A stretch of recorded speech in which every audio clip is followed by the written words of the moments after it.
We're celebrating Thanksgiving at my dad's, and you'll be alone as usual, my brother-in-law said at my doorstep. I just smiled and booked a plane ticket. But when I posted a photo from Thanksgiving, my phone blew up with calls.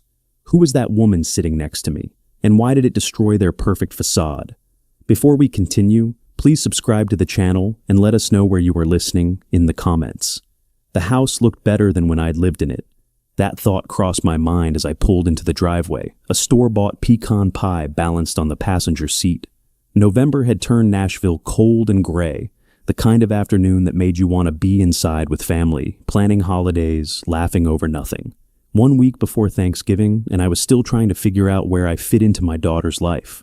I didn't knock. 30 years I'd paid the mortgage on this place. Walked through that door after long days selling properties, fixing broken pipes at 2 a.m. The key still worked, though I wondered sometimes if Logan had thought about changing the locks. They were in the living room when I entered. New hardwood floors caught the light from the massive television mounted on the wall. Had to be 80 inches at least. Aaron sat on a leather sofa I didn't recognize, cream-colored, expensive-looking. Logan sprawled beside her, thumbs moving across his phone screen like he was performing surgery. "Hey, Dad." Aaron's smile was quick, practiced. "We didn't know you were coming by." I held up the pie. "Thought we could talk about Thanksgiving. What should I bring? What time works for you?" Logan's eyes never left his phone. Aaron glanced at him, waited. The silence stretched out like taffy, sticky and uncomfortable. I noticed the marble countertop visible through the kitchen doorway. Marble. The counters had been laminate when I moved out 3 years ago. "Actually," Logan said, still staring at his screen, "we're doing Thanksgiving at my dad's place in Atlanta this year. He's getting older, you know how it is." I set the pie on the new glass coffee table. "Your father's place? I didn't know he lived in Atlanta." "Yeah, moved there a few years back." Logan finally looked up, his expression hovering between boredom and mild irritation. "Big house, plenty of room. Should be good." "Dad, we just thought," Aaron started. "He'll be fine, hun." Logan cut her off with the casual confidence of someone who'd never questioned his right to make decisions. "He's used to it, right, Lemuel?" The way he said my name, not Mr. Boyd, not even a respectful pause before it. Just Lemuel, like I was his poker buddy or someone he'd known in college. I felt my hand curl into a fist inside my jacket pocket, knuckles pressing against the fabric. "You'll be fine on your own, right?" Logan added. "Like always." Like always. The words landed soft, but cut deep. I looked at Erin, my daughter. The girl I'd raised alone after her mother left when she was 7. She was examining her fingernails, wouldn't meet my eyes. I walked slowly through the living room, letting my fingers trail across the back of that cream leather sofa. $12,000, maybe more. The hardwood floors ran throughout the house, white oak, professionally installed. I moved into the kitchen, touched the marble countertop, cold and smooth under my palm. Receipts were scattered near the coffee maker. I could see them clearly. Fleming's Steakhouse, 287s. Nordstrom, 643ers. The Container Store, 412s. The trust fund I'd established sent them $2,800 every month for house maintenance and property taxes. I did the math automatically. Real estate had been my business for 40 years. Numbers came as naturally as breathing. This renovation alone had cost 40, maybe 50,000. The furniture, the television, all of it added up to more than the trust fund could cover in years. "The house looks different," I said, keeping my voice level. "New floors?" "Yeah, place needed updating." Logan had followed me into the kitchen, his confidence filling the space. "Can't let it fall apart, right? Aaron deserves nice things." I turned to face him. He was taller than me now. I'd shrunk an inch or two over the years, and he knew it, used it. Stood just a little too close, making me tilt my head back slightly to maintain eye contact. "Where did the family photos go?" I gestured toward the fireplace mantel in the adjoining den. Generic abstract art hung there now, all blacks and grays, the kind of pieces that looked expensive but said nothing. "Those old things?" Logan shrugged. "We modernized. Clean lines, you know. Contemporary aesthetic." The photos had included Erin's mother, back when she'd still been around. Erin at her high school graduation. Erin and me at her college commencement. 30 years of history replaced by clean lines. I walked through the den, the dining room, even glanced down the hallway toward the bedrooms. Everything had changed. The walls were a fashionable gray now. Grayish, they probably called it in the design magazines. Track lighting, built-in shelving where my old bookcase had stood. "Dad, it's complicated this year." Erin finally spoke as I returned to the living room. She still wouldn't look at me directly. "Logan's father really wants to see us, and with the flight costs, I understand." I did understand. I understood perfectly. I picked up the pie from the coffee table, smiled at them both. The smile felt strange on my face, like a mask that didn't fit quite right. "Enjoy Atlanta. Give my regards to your father, Logan." "Will do." Logan had already returned his attention to his phone. "See you around Christmas, maybe." "Maybe." I let that word hang in the air as I walked to the door. Neither of them stood up. Neither of them walked me out. I heard Logan laugh as I pulled the door closed behind me, heard him say something to Erin that I couldn't quite make out, followed by her soft laugh in response. The November air bit at my face as I walked to my car. I sat behind the wheel for a long time, not starting the engine. Through the living room window, I could see them clearly. Logan had stretched out on that expensive sofa. Erin curled against him. The light inside was warm, golden, inviting. Everything I'd built, everything I'd paid for, and I was outside in the cold, looking in like a stranger. I turned the key. The engine rumbled to life. As I pulled away from the curb, I glanced in the rearview mirror one last time. The house was beautiful, lit up against the gray evening. It didn't look like mine anymore, but legally, technically, according to every document filed with the county, it still was. That thought stayed with me as I drove across town toward my apartment. My apartment felt smaller every time I came home. 2 bedrooms, 1 bathroom, a kitchen barely large enough to turn around in. The furniture was practical, nothing like the designer pieces filling my former house. I'd been here 3 years now, and it still felt temporary, like I was waiting for permission to actually live somewhere. I dropped my keys on the kitchen counter and sat down at the small table.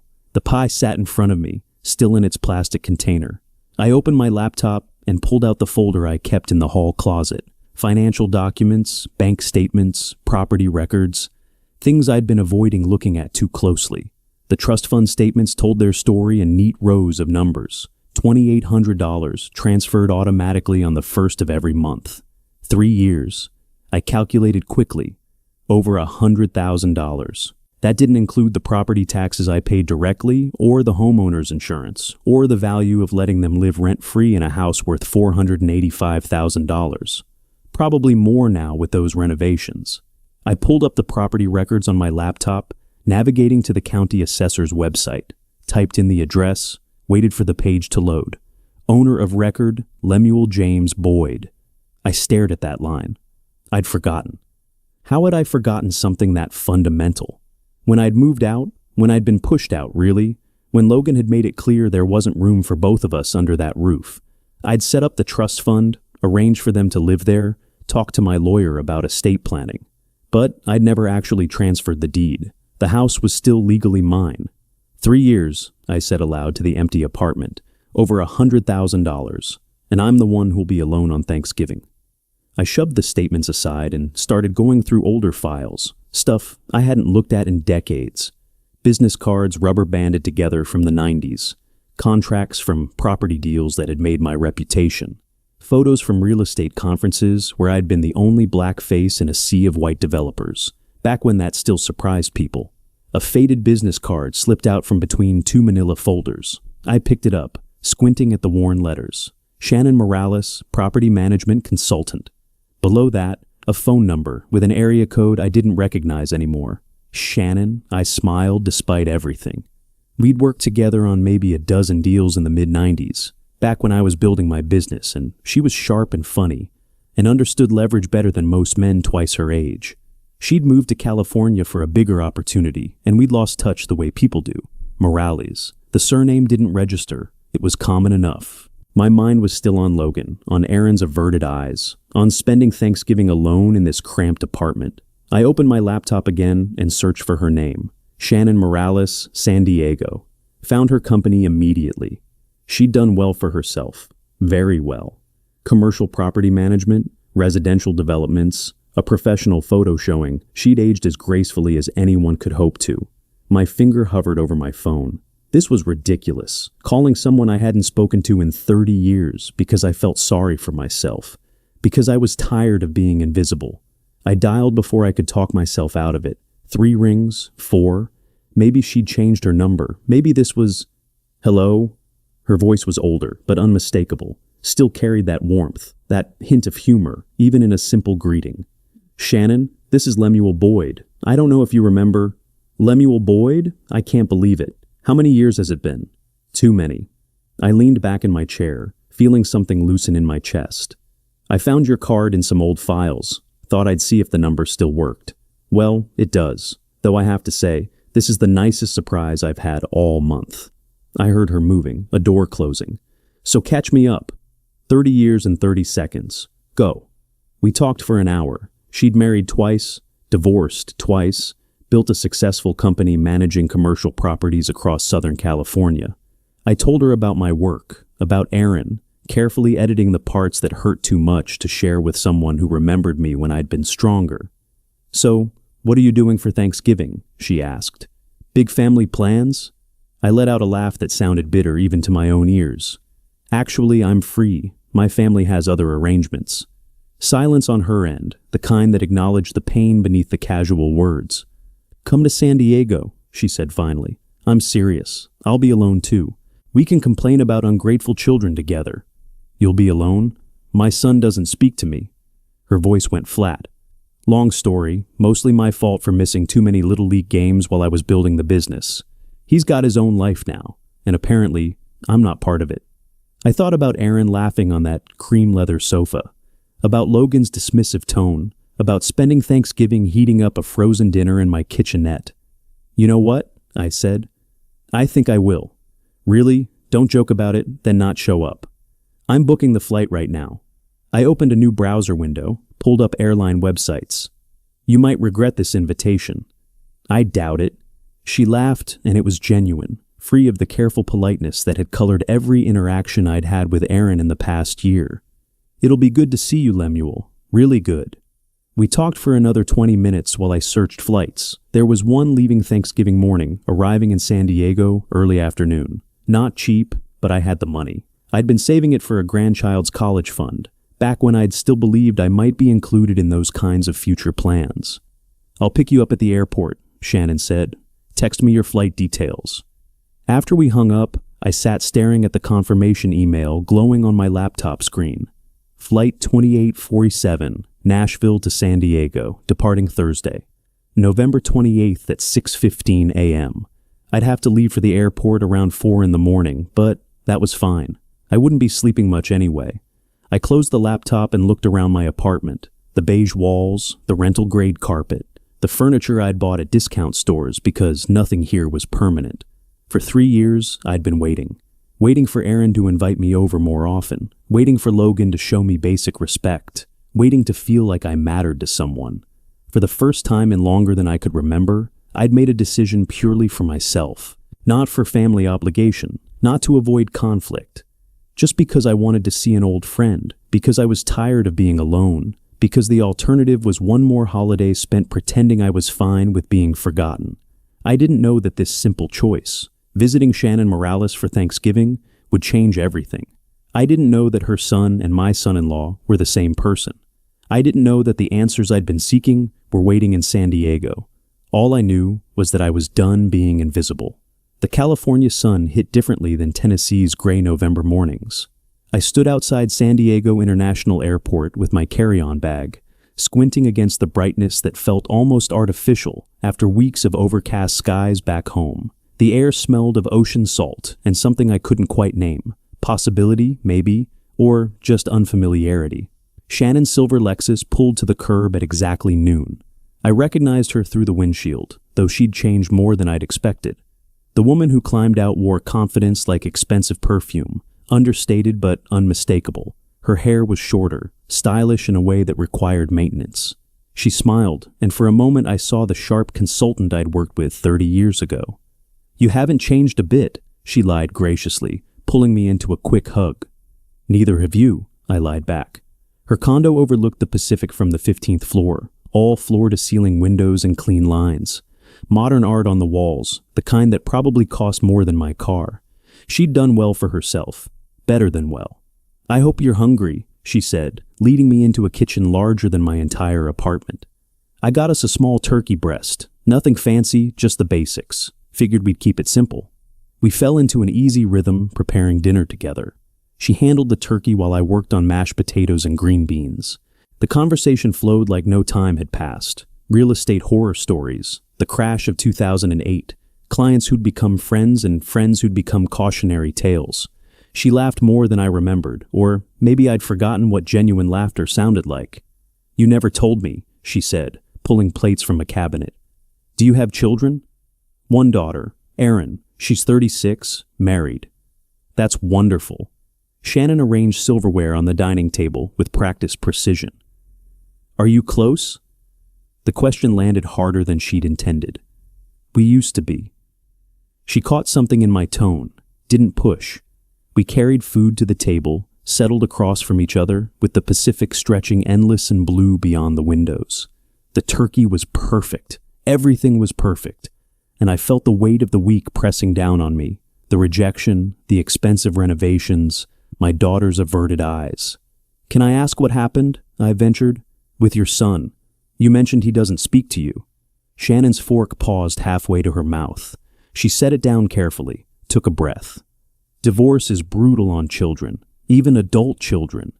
Her voice went quiet, measured. "My ex-husband was controlling, made me choose between my career and family.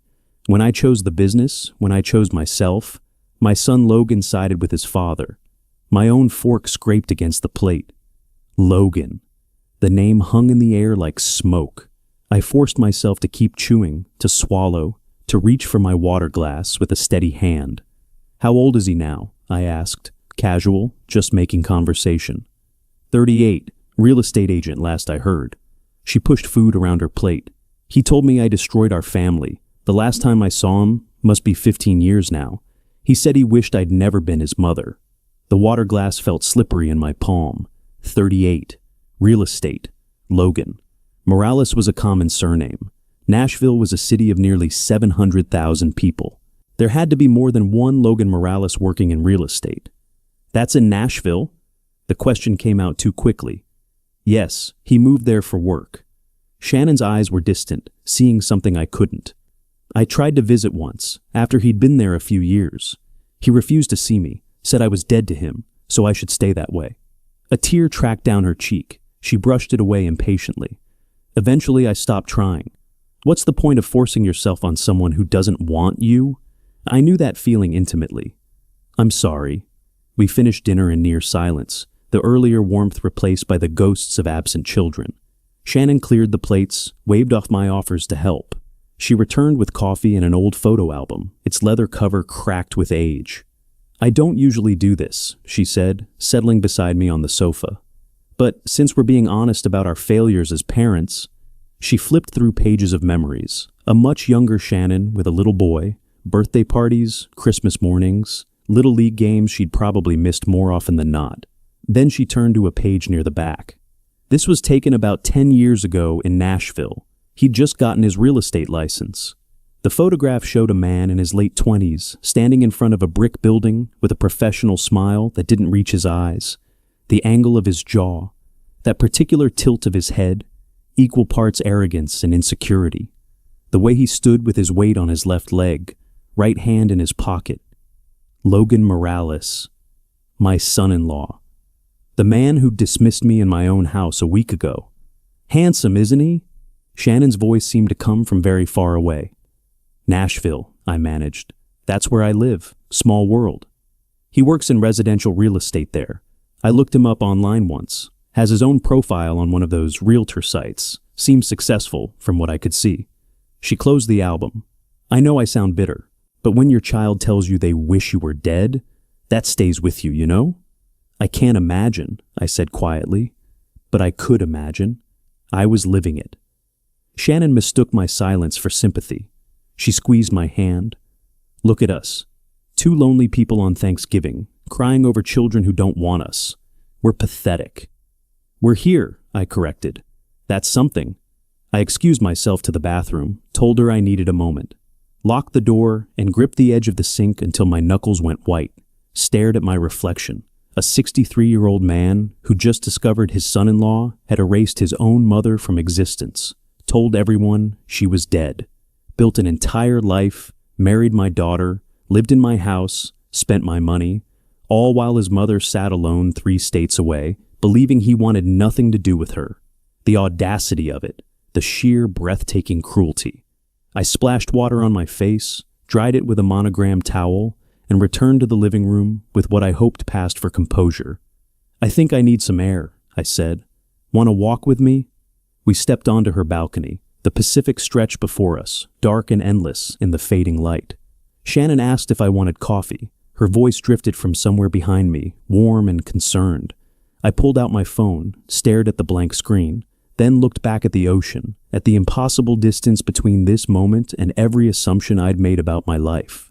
My mind raced through possibilities, connections, the machinery of Logan's deception clicking into place piece by piece. Inside, Shannon moved through her kitchen, humming something I couldn't quite identify. Outside, the ocean kept its own counsel, patient and indifferent. I stood between both worlds, phone in hand, and felt something shift inside my chest. Not anger yet, something colder, more deliberate. The sun was setting over the Pacific, painting the water in shades of orange and purple that seemed almost aggressively beautiful. I'd been standing on Shannon's balcony too long. She called from inside, asking if I was all right, her voice carrying that particular note of concern that meant she was starting to worry. I took a breath and walked back in. "I'm fine, just taking in the view. We don't have oceans in Tennessee." "You seemed far away for a minute there." She handed me a fresh cup of coffee. "Long day, long week, really." I settled onto her sofa, the leather warm from earlier. "The view helps, clears the head."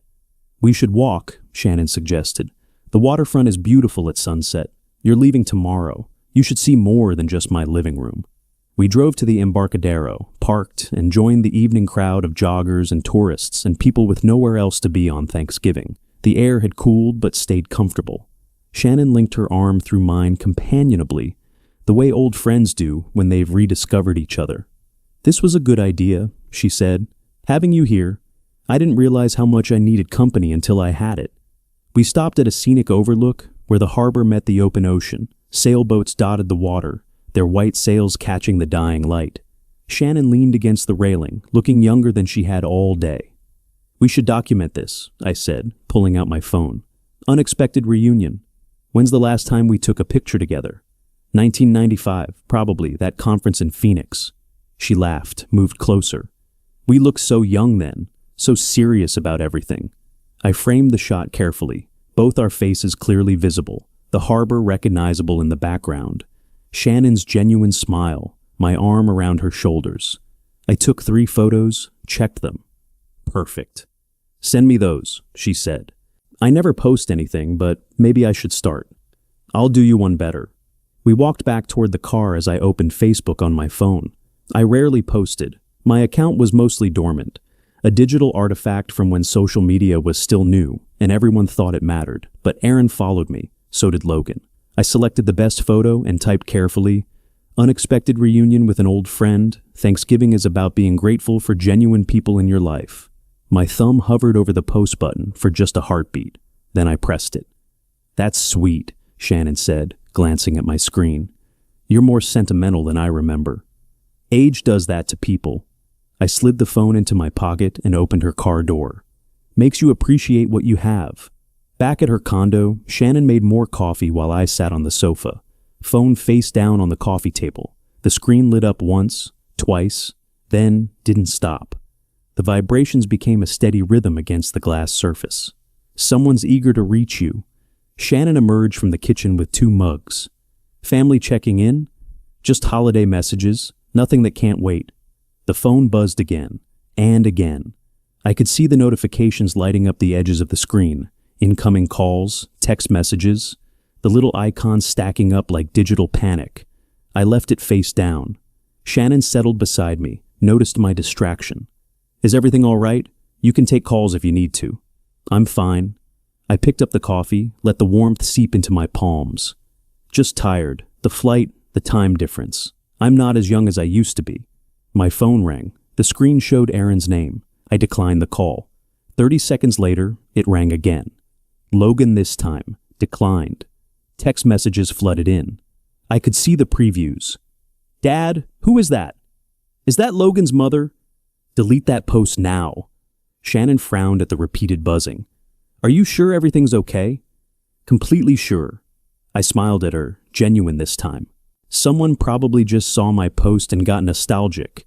You know how holidays make people emotional. More texts arrived in rapid succession. How do you know her? Call me back right now. This isn't funny. We need to talk. I silenced the phone completely. The screen still lit up with each new message, but the sound stopped. Shannon relaxed slightly, attributing my distraction to travel fatigue. Stay another night, she suggested. Fly back Saturday. You just got here, and I'm enjoying the company. I appreciate that, but I have things to handle back home. I stood, set down my empty mug.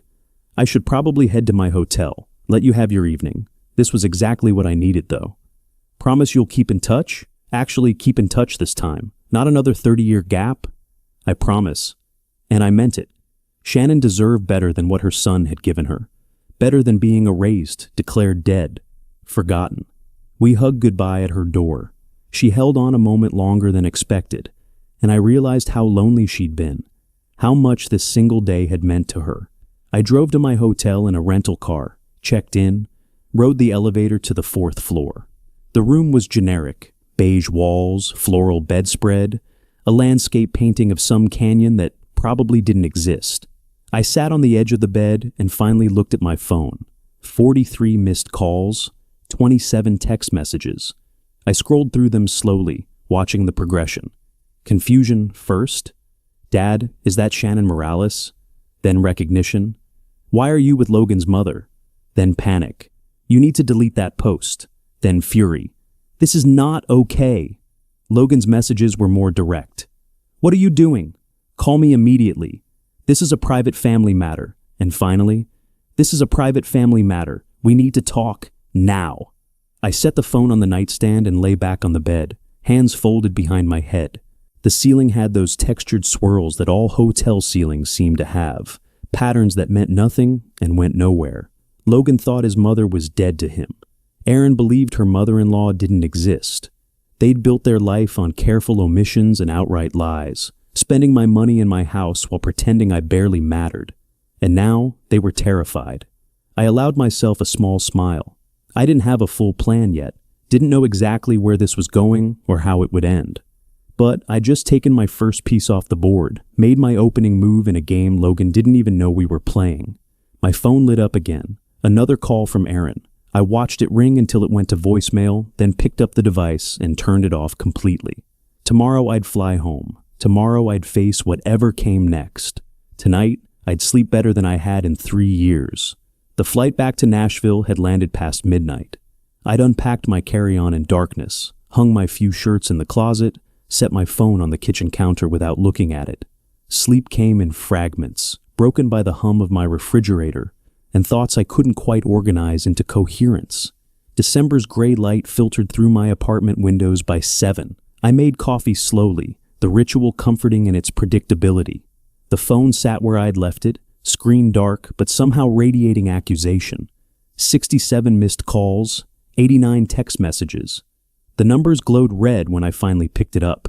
I scrolled through them with my coffee cooling in my other hand. The progression told its own story.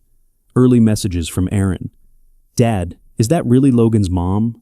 Then, please call me back. By midnight they'd turned desperate. I don't understand what's happening.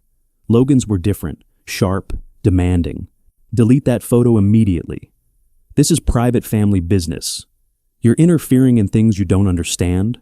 His final message had arrived at 2 a.m. We need to talk, face to face. I set the phone down and drank my coffee. Let them wait. They'd made me wait 3 years to matter in their lives. They could wait a few hours for answers. Around noon, my phone rang again. Aaron's name appeared on the screen. I let it ring 3 times while I decided whether I was ready for this conversation. On the 4th ring, I answered, Dad. Her voice was wrecked, raw from crying. Please tell me you didn't know. Tell me this is some horrible coincidence. Why would I know your husband lied about his mother being dead? Silence stretched between us. I could hear her breathing, uneven and shallow. How do you know her? She asked finally. Shannon Morales. We worked together 30 years ago, real estate consulting. We lost touch. And you just randomly reconnected? I called an old colleague on Thanksgiving, that's all. I kept my voice flat, factual. I didn't know she was Logan's mother until she mentioned her son, Logan, the real estate agent in Nashville. He told me she died, Aaron's voice cracked, in a car accident when he was 20.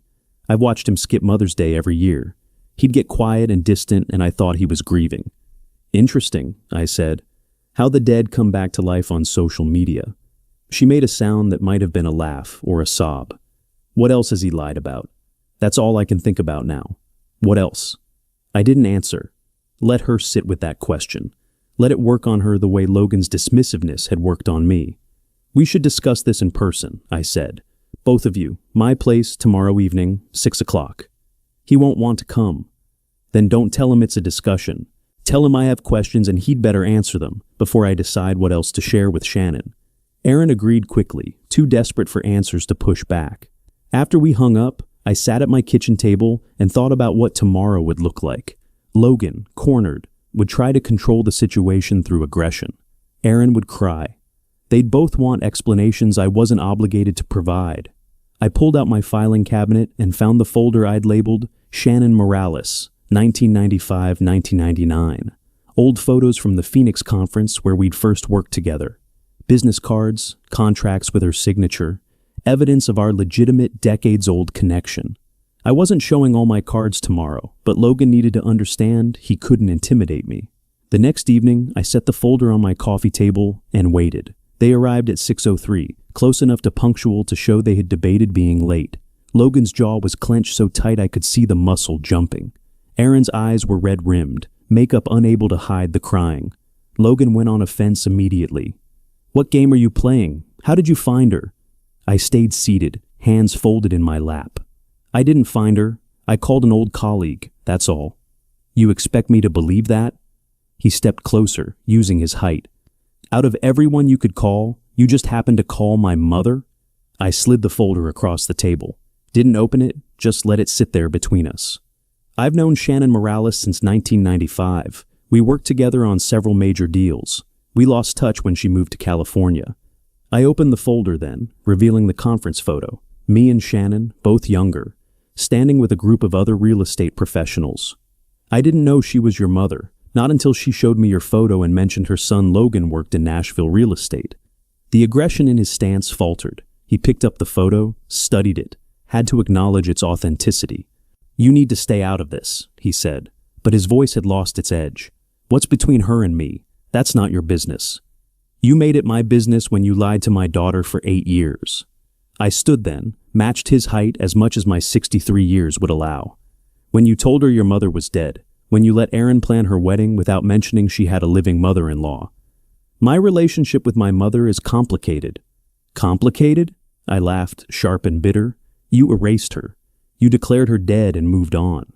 Aaron sat on my sofa, silent, watching this exchange like a spectator at a match where she couldn't pick a side. Logan turned to her, softened his voice. You don't understand. She chose her career over family.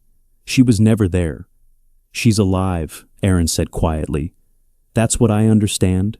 You told me she was dead, and she's alive. Logan's control was cracking. I could see it in how his hands clenched, in the way he couldn't quite meet either of our eyes. He'd built his life on careful omissions and outright lies, and now the foundation was crumbling. What do you want? He asked me finally. Why bring this up now? I didn't bring it up. You did, when you decided I wasn't worth including in Thanksgiving. That landed. Recognition flickered across his face. The understanding that this wasn't just about Shannon, wasn't just about his lie. This was about respect, about how you treat people you've decided don't matter.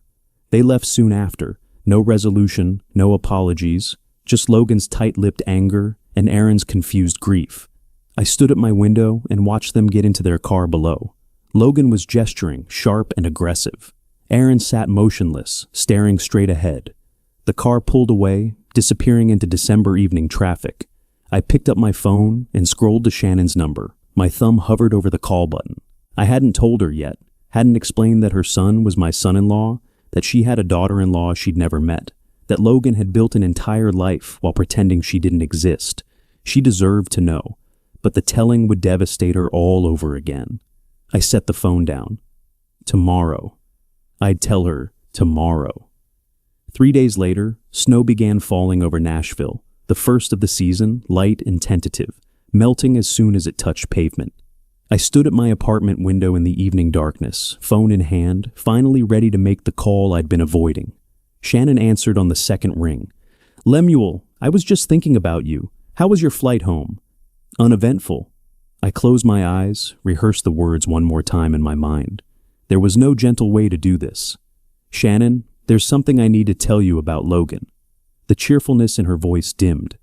"You've heard from him?" "In a manner of speaking." I sat at my kitchen table, chose each word carefully. "Logan is married to my daughter, Erin." Silence. Long enough that I checked to see if the call had dropped. "Shannon, your daughter." Her voice came out hollow, distant. I have a daughter-in-law." "For 8 years. They married in 2016. More silence. Then, "And he never told me. Never mentioned he was getting married." "He told everyone you died in a car accident 20 years ago. Erin believed she was marrying someone with no living parents." The sound she made wasn't quite a sob, wasn't quite a gasp, something raw and wounded that made me wish I'd found a better way to say it. "Not just estranged," she whispered. "Not just avoiding me. He killed me. He actually killed me in his story. I'm sorry. I wish I'd known before posting that photo." "Don't be sorry." Her voice steadied, found some core of steel beneath the pain. "I needed to know, even if it hurts, especially if it hurts." Throughout December, we talked regularly, not every day, but several times a week.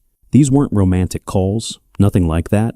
We were two people who'd been betrayed by someone they loved, finding unexpected alliance in shared wounds. Shannon would call in the evenings, processing her grief and anger while I listened.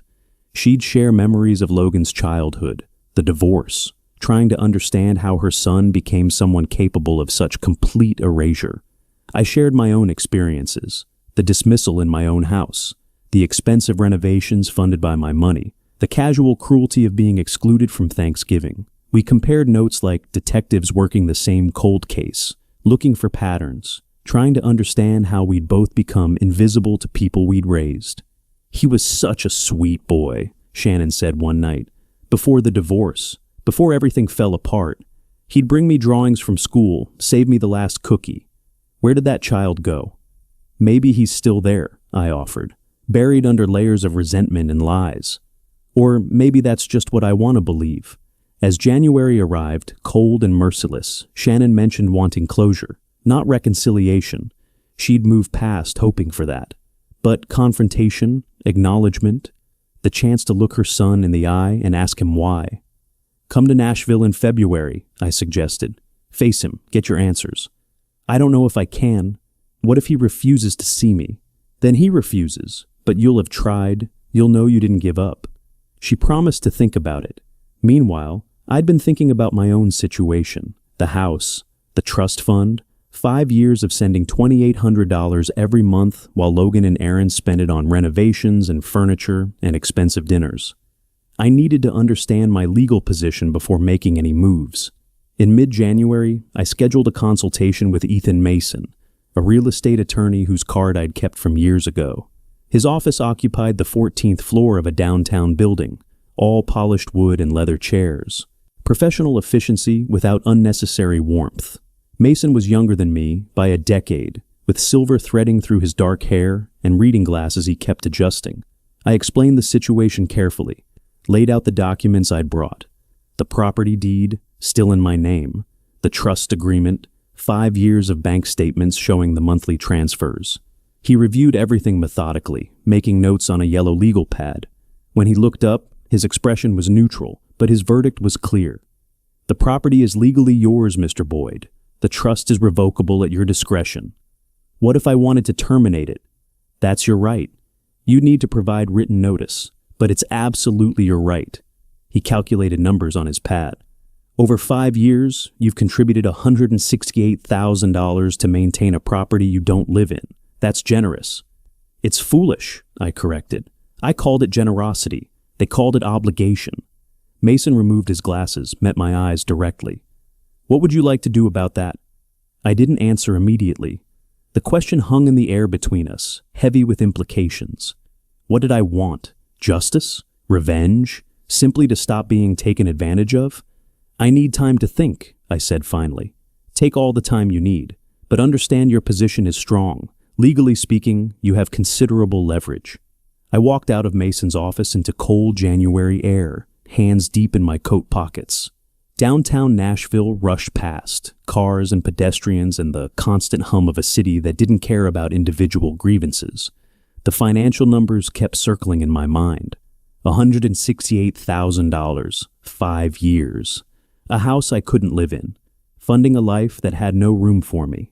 That evening, I sat at my kitchen table with Mason's business card and a yellow legal pad. Started making lists, drawing diagrams, connecting dots. 3 columns. What I know, what I can do, what they don't know. Under what I know, Logan lied about Shannon. House is legally mine. Trust is revocable. They've spent $168,000 of my money. Under what I can do, terminate trust, sell property, bring Shannon to Nashville. Under what they don't know, everything. I tapped my pen against the pad, thinking through scenarios, calculating consequences. Then I picked up my phone and texted Shannon, "Book your flight for February. It's time." I sent a second text to Mason. "Let's schedule another meeting. I've made some decisions." Setting down the phone, I looked around my small apartment, the beige walls, the rental furniture, the place I'd retreated to when my family took over my house. Not for much longer, the pieces were moving into position. I just needed to decide which ones to sacrifice and which ones to protect, and who would be left standing when the board finally cleared. Shannon's flight arrived on a gray February afternoon, the kind where Nashville's sky pressed down heavy and colorless. I waited at baggage claim, watching passengers stream past with their rolling suitcases and exhausted faces. When Shannon emerged, she looked smaller than I remembered, diminished by nerves or the flight or the weight of what we were about to do. The drive from the airport to her hotel was quiet. She looked out the window at unfamiliar streets, buildings she'd never seen, a city where her son had built an entire life without her. I knew these roads intimately, knew where Logan worked, where he shopped, where he ate, especially where he ate. "Thank you for this," Shannon said as we pulled up to the Marriott downtown, "for bringing me here, for not letting me chicken out." "You're braver than you think," I told her. "Get settled. I'll pick you up at 6 for dinner." I'd chosen the Riverside Grill carefully, upscale but not pretentious, always busy on Friday evenings. Logan and Aaron went there every Friday, their date night ritual, something Aaron had mentioned months ago before everything unraveled. I'd driven past last Friday just to confirm. They'd been there, window table, Logan gesturing animatedly about something. Shannon was nervous when I picked her up, talking quickly about her room, the view, how different Nashville was from San Diego. I let her fill the silence. We were seated at a table with a clear view of the entrance. The waiter brought menus. Shannon opened hers, closed it, opened it again without reading. "This is a nice place," she said. "Do you come here often?" "First time." I checked my watch. 7:05. They usually arrived around 7. "I don't know if I can eat. My stomach feels like it's full of rocks." "Try anyway. We might be here a while."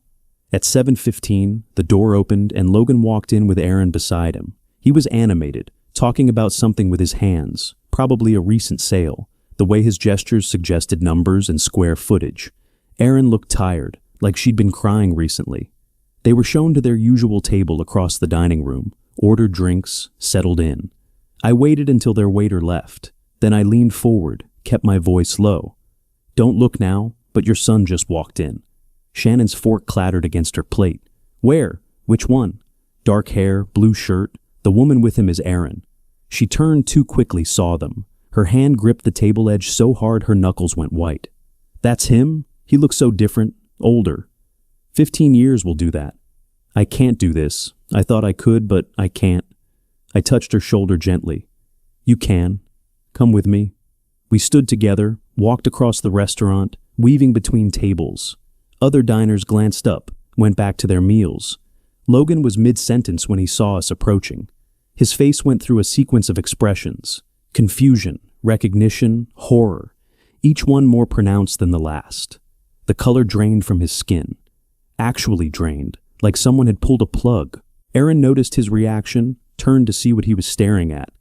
"Hello, Logan." Shannon's voice was steady despite her trembling hands. "It's been a long time." Logan couldn't speak. His mouth opened, but nothing emerged. Shannon turned to Aaron, managed a smile. "You must be Aaron. I'm Shannon, Shannon Morales, Logan's mother." The emphasis on mother landed like a physical blow. Aaron's eyes went wide, flicking between Shannon and Logan, who still hadn't found his voice. "His mother?" Aaron's voice was barely a whisper. "But Logan said you died. He said car accident." Logan finally moved, standing so abruptly his chair scraped loudly against the floor. Other diners were starting to notice. He couldn't make a scene here. Too many witnesses, too public, too much exposure. Through gritted teeth, "This isn't the time or place for this." Shannon's smile turned cold. "When would be a good time? You haven't returned my calls in 15 years. You told everyone I was dead." "We don't need to do this here." Logan's voice was harsh but quiet, controlled by sheer force of will. "Actually," I interjected, "we can discuss this later if you prefer. Shannon's staying at the Marriott downtown, room 412, if you want to talk like adults." Logan's eyes snapped to me. "You planned this? You orchestrated this whole thing?" "I took an old friend to dinner," I said mildly. "Not my fault you chose the same restaurant." He knew that was a lie, knew I'd engineered this encounter precisely, but he couldn't prove it, couldn't do anything about it without causing the scene he was desperately trying to avoid. "Enjoy your meal," Shannon said, touching Aaron's shoulder briefly. "I hope we can talk soon, really talk." We walked back to our table. I could feel Logan's eyes burning into my back. Shannon sat down heavily, like her legs wouldn't hold her anymore. Her hands shook as she reached for her water glass. "I can't believe I just did that," she whispered. "You did well." Across the room, Logan and Aaron sat in frozen silence. Their waiter approached, retreated when he saw their faces. Aaron was talking now, leaning forward, gesturing. Logan's head was in his hands. Other diners had stopped pretending not to watch. We finished our meals slowly. Shannon picked at her food, barely eating. I watched Logan and Aaron's table in my peripheral vision. The tension there was palpable even from this distance. Aaron's voice rose once, loud enough to carry. "How could you lie about something like that?" before she caught herself and lowered it again. When we finally left, Shannon was shaking, adrenaline wearing off, reality hitting her. We walked to my car in silence. I opened her door, but before getting in, she turned to look back at the restaurant. Through the window, we could see Logan and Aaron still sitting there. Aaron was talking, gesturing. Logan hadn't moved, his head still in his hands. "He looked right through me," Shannon said quietly, like I was a stranger. I didn't respond, just got in the car and started the engine. As we pulled away, I glanced back one more time. Logan had lifted his head, was watching us leave. Even from this distance, I could see the fury in his posture. The cracks were forming. Now I just needed to apply more pressure. Ethan Mason's office felt smaller in early March. Or maybe it was just the weight of the paperwork spread across his desk. Trust termination documents, property records, notification letters drafted in precise legal language that left no room for misinterpretation. "Once you sign these," Mason said, sliding the first document toward me, "the notification will be sent. After May 1st, you have no obligation to maintain that trust." "How much notice are they getting?" 60 days, more than legally required, actually. He pointed to a clause in the termination letter. Tennessee law only requires 30 days for trust modifications, but I'd recommend the extra time. Shows good faith if there's ever a dispute. I signed where he indicated. My hand was steady, decisive. I'd been thinking about this since January, weighing options, considering consequences. But the restaurant encounter 3 weeks ago had crystallized everything. Logan deserved no more of my money, my generosity, my silent support. "The letter will go out certified mail this afternoon," Mason said, collecting the signed documents. "They'll have to sign for it. Proof of delivery." Good. 2 days later, I imagined the scene I couldn't witness. The mail carrier arriving. Logan or Aaron signing the green certified mail slip, the envelope being torn open, the confusion giving way to realization as they read, "Dear Ms. Boyd and Mr. Morales, this letter serves as formal notification that the trust established by Lemuel James Boyd for property maintenance at address will terminate effective May 1st, 2025. No further payments will be made after this date. You may continue residing at the property, but all maintenance, tax, insurance, and utility expenses are now your responsibility. Signed, Ethan Mason, Attorney at Law." Not signed by me. This was business, not family. That evening, my phone rang. Erin's name on the screen. I let it ring twice before answering. "Dad?" She'd been crying. Her voice was thick, wet, breaking on the single syllable. "Please, we just got a letter from some lawyer about the trust ending. Tell me it's a mistake." "It's not a mistake. We can't afford this. The house expenses, property taxes alone, are over $4,000 a year. Insurance, utilities. We were counting on—" "You're both adults with incomes," I interrupted. "It's time you took responsibility for your own lives.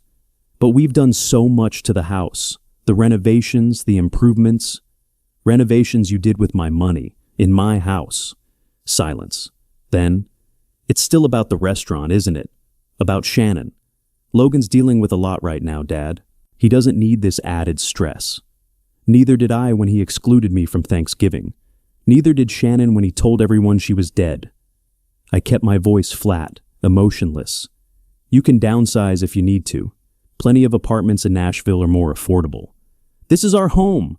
It's my house. It always has been." She hung up without saying another word. In late March, Logan tried to solve the problem himself.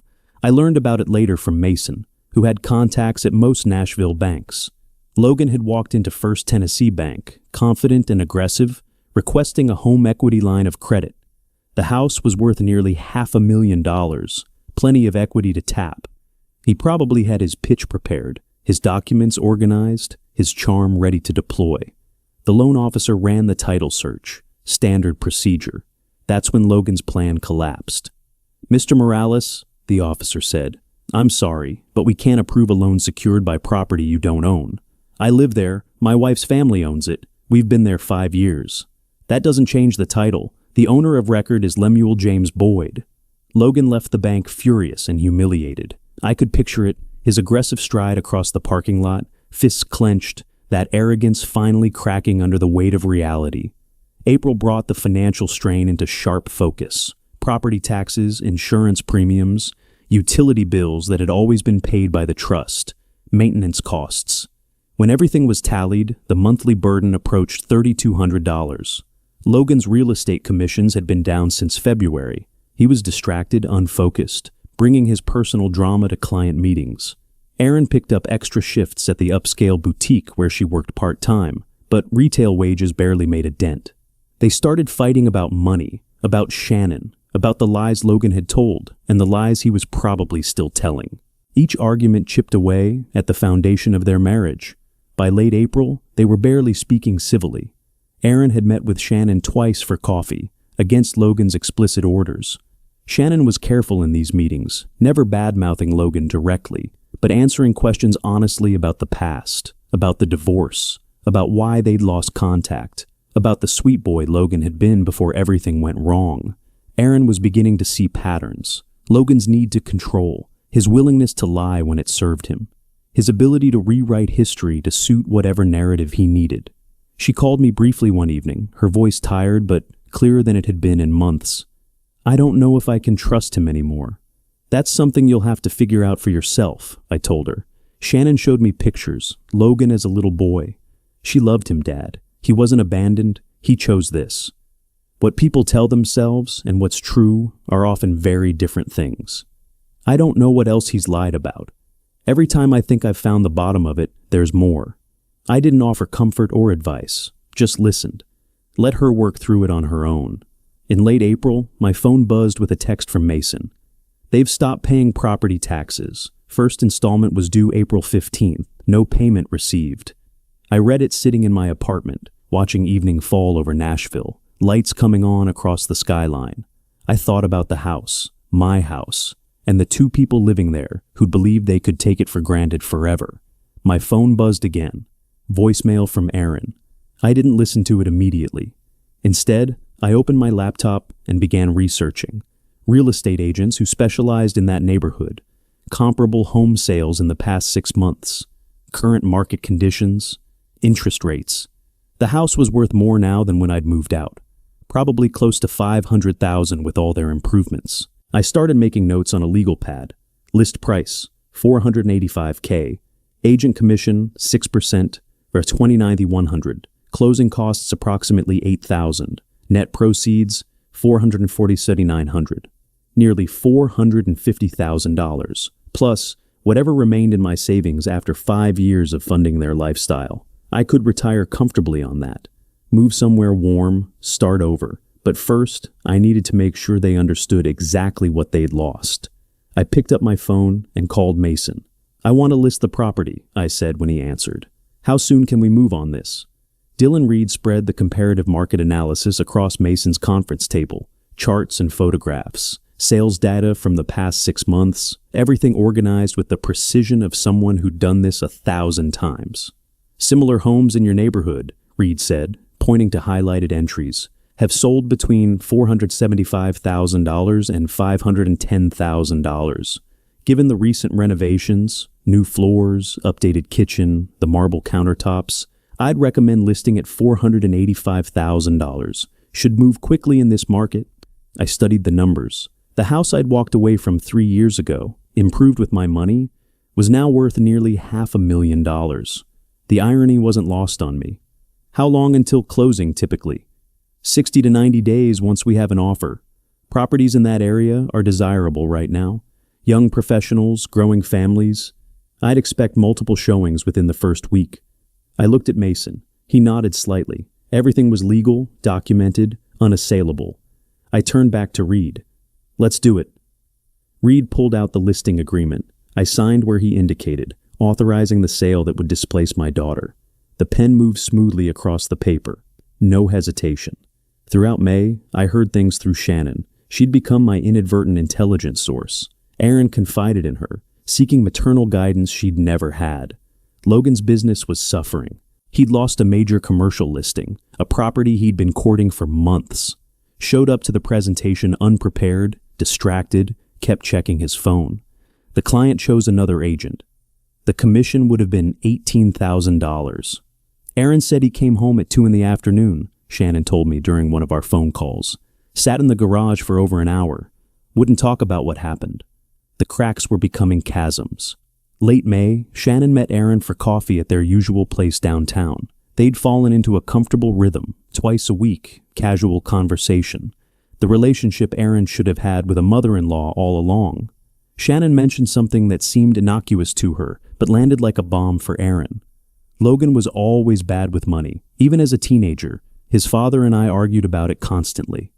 Aaron went still, coffee cup halfway to her lips. Shannon continued, not noticing the impact. "I heard from his father a few years ago. We still talk occasionally about Logan, hoping he'll come around. That Logan had gotten in over his head with credit cards. Has he gotten better about that?"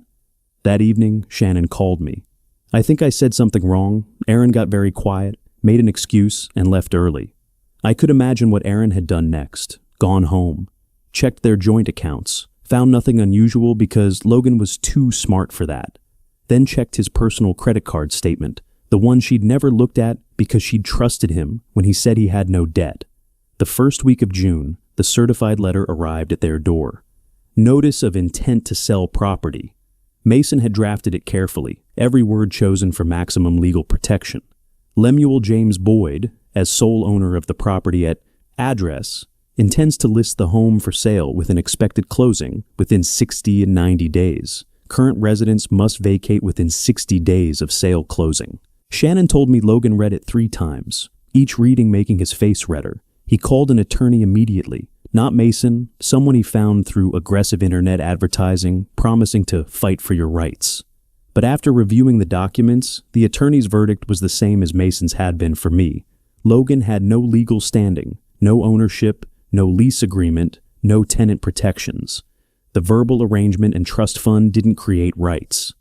Can I sue for emotional distress? Logan demanded, according to what the attorney later told a colleague who mentioned it to Mason. Elder abuse? Something? The attorney warned him that frivolous litigation could result in penalties. Logan left without retaining him. Mid-June, Dylan Reed called. We're ready to go live. Photographers coming tomorrow morning. How early? 9 a.m. Should take about 2 hours. I didn't warn Aaron. By the afternoon, the listing was active on every major real estate platform. Professional photos showed the house at its best. Sunlight streaming through those expensive windows. The renovated kitchen gleaming. The hardwood floors I'd never walked on polished to perfection. The for sale sign went up at 4 p.m. Dylan Reed's smiling face on it. Premier Nashville Realty logo beneath. List price clearly visible. $485,000. Neighbors noticed within minutes. I imagine the texts, the whispered conversations over fences, the questions Aaron would have to answer. That night, according to Shannon, they had their worst fight yet. Aaron had discovered $47,000 in credit card debt on Logan's personal account. Logan had lost his major client. And now there was a for sale sign in their yard, announcing their displacement to the entire neighborhood. Where did the money go? Aaron had demanded. It's under control. I'm managing it. Like you managed everything else? The lies about your mother, losing that listing, managing us into losing our home? It's not our home. It never was. Your father made sure of that. But later, Shannon said, Aaron had said something quietly that stopped him cold. We did this to ourselves. We treated my father like he was nothing. And now, we have nothing. Logan had no response to that. At 2 a.m, fueled by rage and desperation, he went outside and yanked the for sale sign out of the ground, stood there holding it, the metal post dripping dirt, before realizing how pointless the gesture was. He replanted it at dawn. Reed would just replace it anyway. Late June brought the first showing. A young couple, first-time buyers, excited about everything. Dylan Reed led them through while Logan and Aaron were required to leave, standard procedure for showings. They sat in Logan's car parked down the street, watching strangers tour rooms they had believed were theirs. My phone buzzed. I pulled it out, looked at the photo I'd taken that morning, my new apartment building, modern and clean, balcony visible on the 8th floor. I typed a message to Aaron. Closing on this next month. 2 bedrooms, balcony, finally have space again. I hesitated for just a moment before sending it. Was this cruelty? Or just honest communication with my daughter? I sent it. Through connections at the real estate office, I heard about the showing later. The young couple had loved the house. The woman was pregnant, about 5 months along, Reed guessed. They'd stood in the 2nd bedroom talking about painting it yellow for the nursery, gender neutral, full of hope and plans. New life beginning as theirs fell apart. The circle completing itself in ways I'd never quite intended, but couldn't bring myself to regret.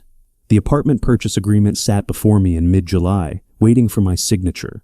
8th floor of a modern building downtown, 2 bedrooms, balcony with city views. The price was $245,000, less than half what my house had sold for. The young couple had offered $482,000, and I'd accepted without hesitation. This is a good investment, the attorney said. Not Mason this time, someone who specialized in residential purchases.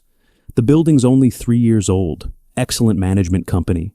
I signed, my hand steady, decisive.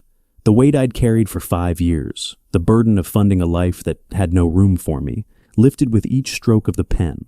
Late July, Shannon called from Nashville. She'd been visiting more frequently, staying a week at a time now, helping Aaron pack. Logan doesn't want me here, she said. But Aaron asked, and he can't really stop her anymore.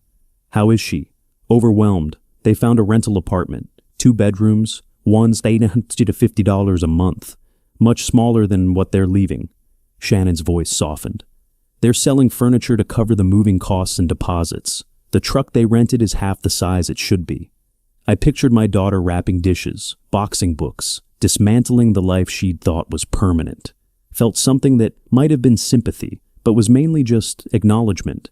This was the natural consequence of the choices she'd made. Will you be there on moving day? I asked. If Aaron wants me, yes. She was. Shannon helped pack while Logan stalked through the empty rooms, bitter and angry, blaming me, blaming Shannon, blaming everyone but himself. The moving truck left in early afternoon, heading across town to an address I'd never see. Early August, Shannon called again. Erin left him, moved in with a friend from work. She told Logan she needs space. Divorce? Not yet, but probably. Shannon paused. She said it was the debt, finding out about the $47,000, realizing he'd lied to her the same way he lied about me, and his attitude through everything. The way he blamed everyone else, never took responsibility. How's he taking it? Alternating between pleading and threatening, from what Erin says. But she's done. She told me she's been talking with me regularly and learning what a healthy relationship looks like. That hurt to hear. Knowing my son showed her the opposite. We sat with that silence for a moment, the strange alliance we'd built over wreckage and shared pain. Mid-August, my phone rang. Erin's name on the screen. I answered, said nothing, waited. Dad. Her voice was thick with tears. I need to say something, and I need you to let me finish. I'm listening. The words poured out. Years of taking me for granted, letting Logan dismiss me, not defending me when it mattered. The Thanksgivings and Christmases where she'd chosen him over me, chosen convenience over respect. I should have stopped him, she said. At Thanksgiving, when he told you about Atlanta. All those times he made you feel like you didn't matter. I'm so sorry, Dad. I'm so sorry. I let her finish, heard her cry through the phone, heard the genuine remorse in her voice. When she went quiet, I responded carefully. I appreciate that, but apologies are just words, Erin. I know they are, but I mean them. You and Logan made a choice. I kept my voice firm, but not cruel. You decided I wasn't worth your time, your respect, your consideration on holidays. You made me feel invisible in my own family, invisible in my own house. I know. Actions have consequences. Every decision costs something. Now you understand that. A long pause, then barely a whisper. You're right. I know. We didn't reconcile, not fully. The damage was too deep for quick repair. But something shifted in that conversation. A possibility opened. Not forgiveness, not yet. But understanding. A foundation that might someday rebuild into something resembling a relationship. I'm proud you left him, I said finally. That took strength. I learned it from you, she said softly. Watching you this year, the way you stood up for yourself. I never saw you do that before. After we hung up, I stood at my new balcony railing, looking out at Nashville's skyline. August heat made the air shimmer, but the view from 8 stories up captured the whole city. My city. The place I'd lived for 40 years, raised a daughter, built a business, lost myself, and found myself again. Late August, Shannon visited again. She brought wine. I'd made dinner, pasta, simple but good. We sat on the balcony as evening fell, comfortable in the silence we'd earned. Do you think they'll figure it out? Shannon asked eventually. Erin and Logan? Erin might.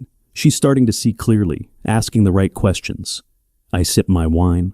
Logan? Some people never learn. They just move from one situation to the next, always the victim, never understanding their own role. It's strange, Shannon said.